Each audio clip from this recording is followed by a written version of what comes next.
Oi, pessoal, tudo bem? Hoje nós vamos conversar um pouquinho sobre a situação do mundo, sobre essa questão da guerra entre a Rússia e a Ucrânia.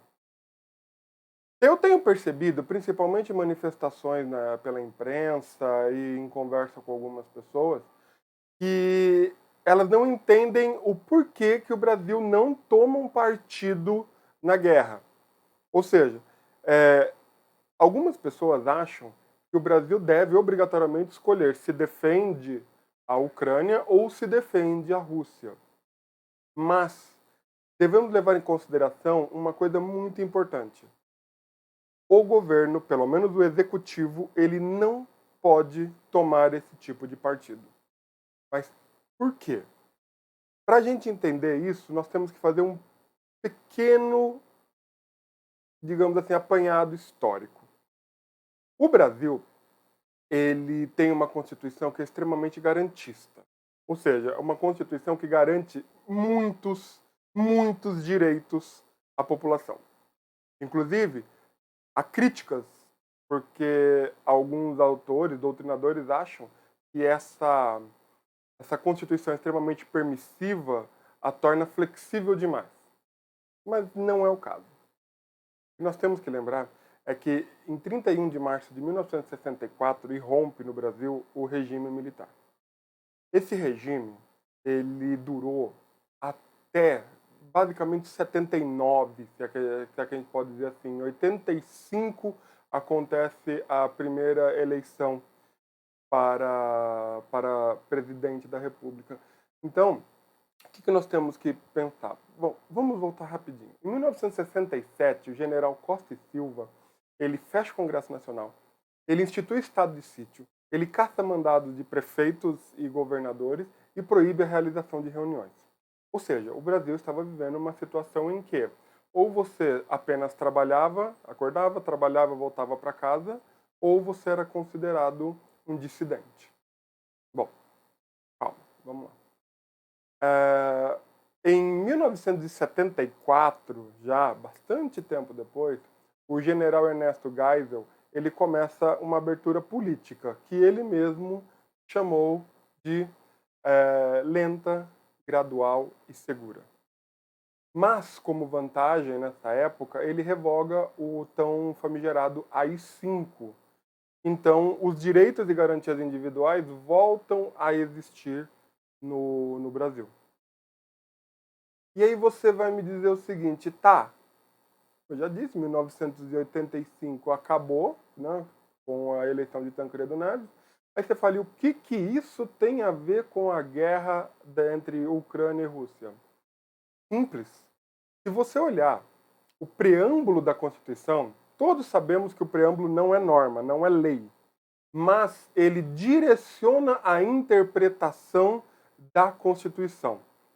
Então, dá uma lidinha lá no preâmbulo da Constituição, entre outras coisas, ele diz o seguinte, que a nação é comprometida na ordem interna e internacional com a solução pacífica das controvérsias. Só isso daí já dá para você ter um estalinho e dizer o seguinte, que é pacífica, então o Brasil não pode entrar na guerra. Ele não pode. Porque o Brasil não admite a guerra. Certo? Vamos lá.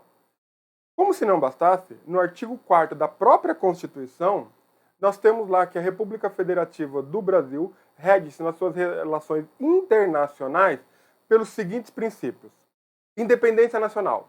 Ou seja, o Brasil não se submete a nenhuma outra nação. Isso também decorre do princípio da soberania.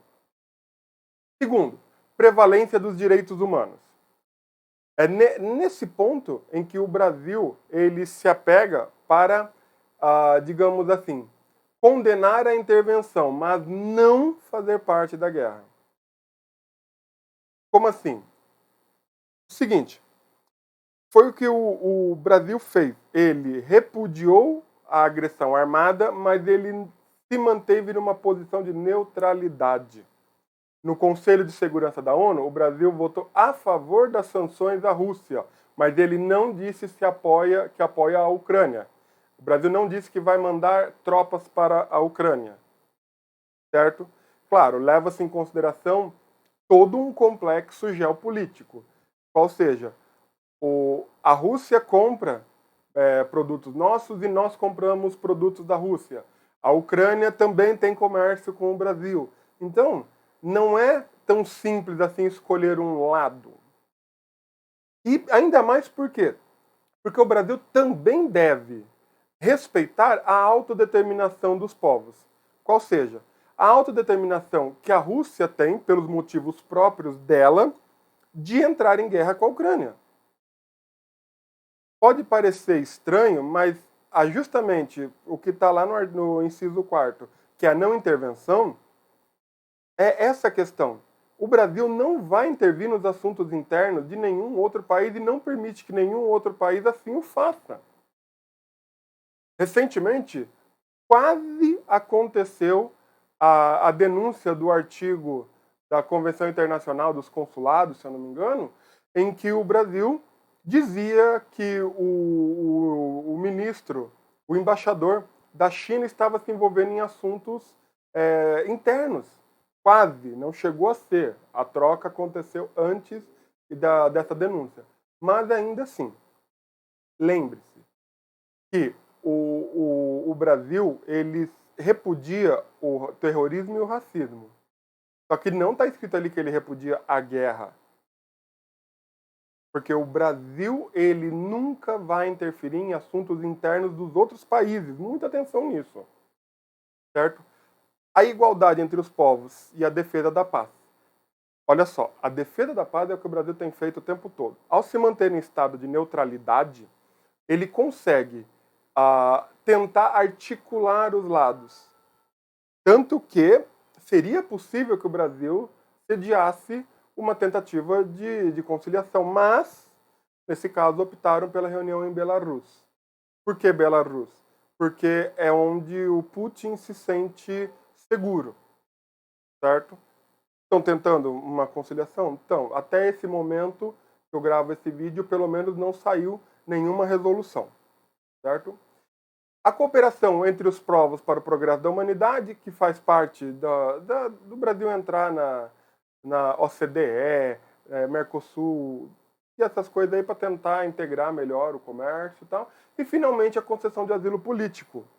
A concessão de asilo político pode ser uma moeda que o Brasil venha a usar no futuro para receber eventuais refugiados de guerra, alguma coisa nesse sentido. Mas vamos deixar bem claro, o Poder Executivo está seguindo a Constituição. O Brasil não pode tomar partido em nenhum conflito armado. E assim tem sido desde 1988. É óbvio, o Brasil pode repudiar agressões armadas a qualquer país. Mas ele não pode, e torna a dizer, não pode, por força do artigo 4º da Constituição, escolher um lado e entrar em guerra junto com esse lado. Por isso, pessoal, muita atenção.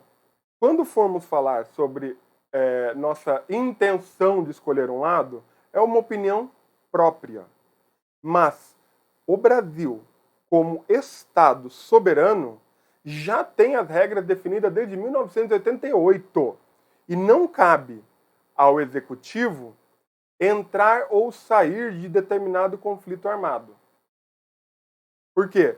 A nossa Constituição, e eu repito e torno a dizer, a nossa Constituição não permite que o Brasil tome um lado. Mas ele pode mediar, intermediar e tentar solucionar pacificamente todo e qualquer conflito que aconteça na face da Terra. Sacou? Como eu disse, o direito ele não é complexo. Está escrito lá. Basta que a gente conheça a nossa legislação, a nossa Constituição e vamos entender que às vezes algumas decisões tomadas pelo Poder Executivo ele pode não nos agradar, mas ele está seguindo a Constituição. E é claro, se qualquer poder passar por cima da Constituição, nós vamos tecer nossas críticas também. Só que, nesse caso, nós não podemos, em hipótese alguma, dizer que o Brasil tem que tomar partido, porque ele não tem e ele está fazendo o papel dele. Beleza, pessoal? Fica aqui então esse esclarecimento. Até uma próxima. Até mais.